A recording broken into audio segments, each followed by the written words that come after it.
Болгон окуя, ый угулган бөлмө. Жаштайымдан эрке өстүм. Ата-энем студент болгонуна байланыштуу мен чоң энемдин колунда чоңойдум.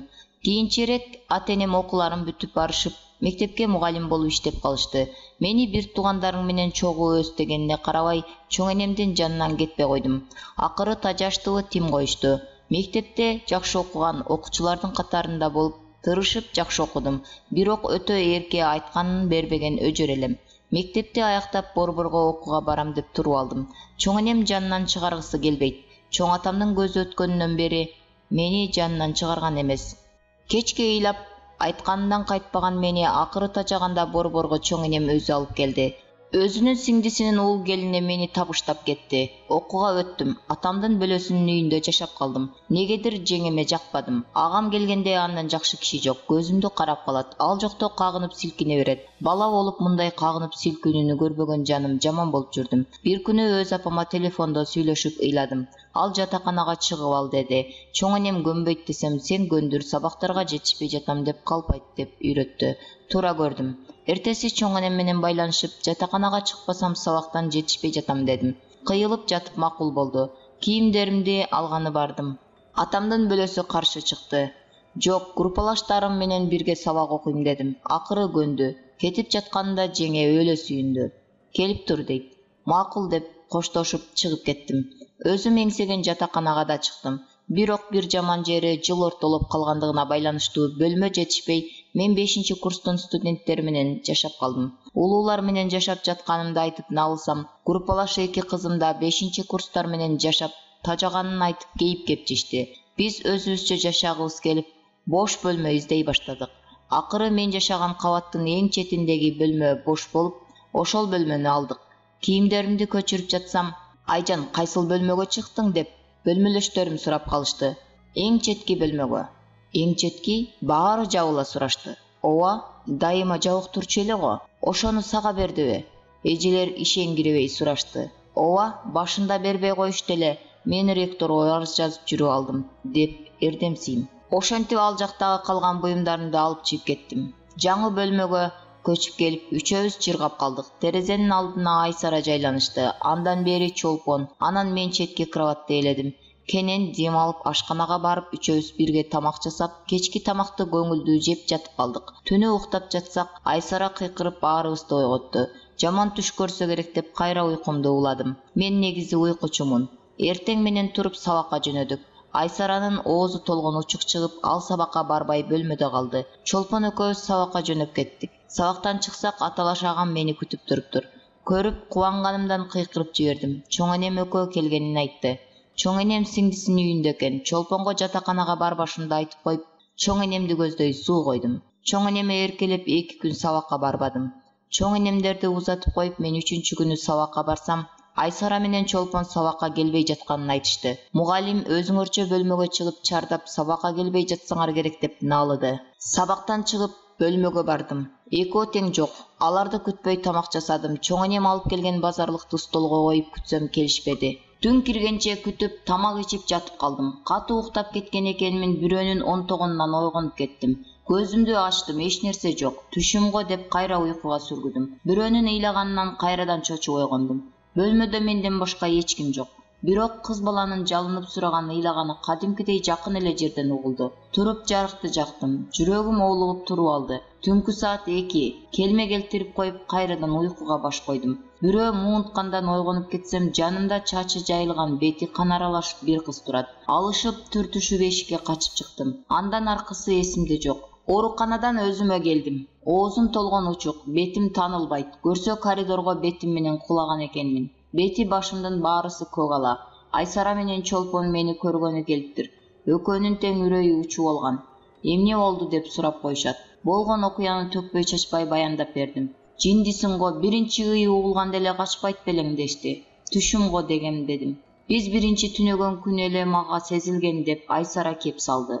Уктап атсам эле бирөө колумдан кармап, ыйлаган үн кулагыма угулганынан түнү бою чочуп уктабай чыккам.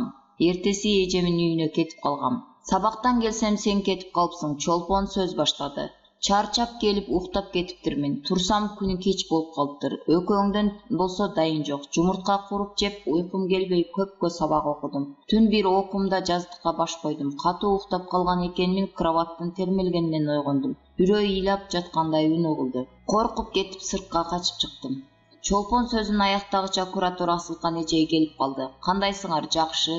Жарыша жооп узаттык. Жакшы болгон силерди бизди жекире карады. Жөн жүрбөй эмнени баштадыңар? Эч нерсени? Баш чайкадык. Билмексен боло калышат. Силерге жатакана жетекчилери ал бөлмөнү бербей койсо, арыз жазып жүрүп алган экенсиңер го. Ооба, ошенткенбиз, дедик бир ооздон. Кыздар, жашсыңар да, ал бөлмөдө бир эмес 3 кыз каза болгон экен. Кандайча? 5-6 жыл мурун ошол бөлмөдө бир кыз жалгыз калыптыр. Түнү тентик балдар кирип, кызды аябай зордукташып, өзүн кроваттын башына асып өлтүрүп кетишкен экен. Ошондон бери ошол бөлмөдөн кыздын ыы угулуп турат экен. Андан 2-3 жыл өткөндө ал бөлмөгө силерге окшоп укпаган 2 кыз чыгыптыр. Жашагандарына көп болбой бири терезеден учуп өлүп, экинчиси бөлмөдө жүрөгү жарылып өлгөн экен, деп сөзүн аяктады. Үчөөбүз бири-бирибизди карап элейип туруп калдык. Булак Шамбала. Болгон окуя. Эски казандын кесепетинен жолдошумдан айрылдым. Ушул балекеттүү кырсыктардын баардыгы эски казандан болуш керек деп ойлоп калдым. Анткени буга чейин биздин үй бүлөбүздө бир да жолу жагымсыз мындай окуялар болгон эмес. Жаратканыбыздын көзү түз болсун, биздин үй бүлөнүн иштери алдыга жүрүп, соодадан жакшы эле киреше кирип баштаган.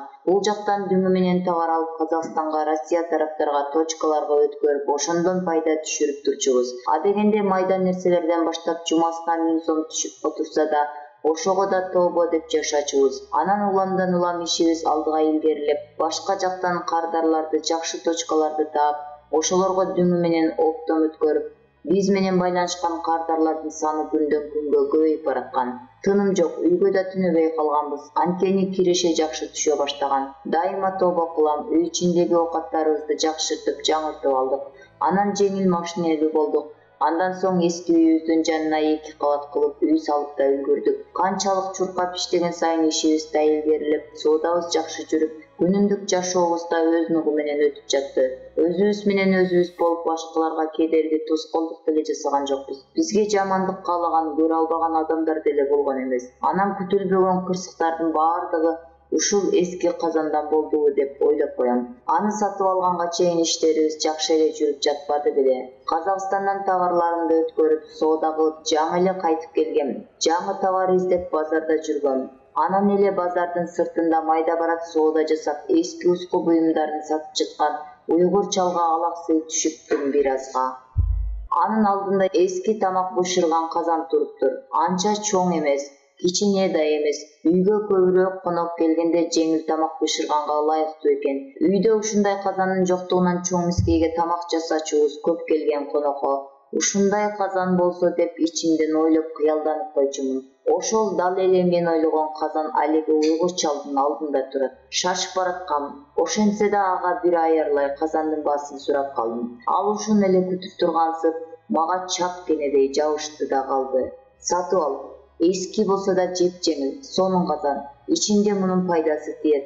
Жакшы сапаттуу казан алып ал. Тигил жактагы Кытай казандарына караганда 10 эсе сонун. Аябай бышык, чыдамдуу, сапаттуу. Керек болсо сементке, ташка таштасаң да сынбайт. Ал эми тигил Кытай казандары аябай морт, сапатсыз келет. Бир жыл өтпөй эле өздөрү сынып талкаланып калат. Сатып ал, өкүнбөйсүң. Алиги уйгурчал тилине тийбей тимеле өз буюмун жерге сууга койбой, убактап мени көндүрүүгө аракет кылып жатты. Мен дагы ага кызыгып, ары-бери жагын кармалап турдум. Чын эле, дал эле мен ойлогондой казан экен. Анын үстүнө арзан сурап жатат. Көп ойлонбостон мен мейличи деп дароо чөнтөгүмдөн тутамдалган акчаны алып чыгып санап бердим. Анын колуна карматтым. Ал колумдагы тутамдалган акчаны кызыга карап, өзүнчө жылмая бир нерселерди сүйлөнүп жатты. Мен ага көп акчамды көрсөтүп мактанайын деле деген эмесмин. Тек гана ойлонбостуктан болду окшойт. Деги эле ошончолук бирөөлөрдүн көзүнчө көрсөтүп кызыктырбаш керек экен. Казанды көтөрүп машинеме алып барып салдым да үйгө алып келдим. Аны үйдөгүлөрдүн баардыгы жактырышкан жок. Бул эски казанды эмне алып келдиң, карачы эскилигин, муну деген бышак наждак менен аябай кырып тазалаш керек. Эски буюмдарды алба деп канча айтам. Ошентип алардын жемесин кулагымдын сыртында кетирип, казанды болушунча кырып жууп тазалап, анан аны колдоно баштадым. Арадан бир канча убакыт өткөндөн кийин машинеден авария болуп, үй-бүлөбүз менен кырсыктадык. Акырындап соодабыздын баары тетирилип, ишибиз жүрүшпөй калды. Катуу жаанда үйүбүздү кыян каптап, чоң жарака кетти. Аны бузмайынча оңдоого жарабайт экен. Мунун баары ушул казандан деп жүрүп, жолдошум өзү да каза болуп калды. Банкрот болуу коркунучу жакындап, үй буюмдарынын баардыгын сатууга туура келди. Ошондон кийин гана алиги казандын көзүн курутууну туура көрдүм. Алыс алып барып көмүп салдым. Акырында отуруп кайрадан мурунку нукка түштүк. Үйүбүздү оңдоп кайра салдык. Кайрадан жаңы машина сатып алдык. Жана үй оокаттарынын калыбына келтирдик. Ошол казанды жоготкондон кийин гана ишибиз кайрадан жүрүшө баштады. Ушул жамандыктардын баардыгын өзү менен кошо коштоп жүргөн ушул казанданбы деп ойлоп калдым. Бул ширк болсо жаратканыбыз өзү кечирсин. Булак Шамбала.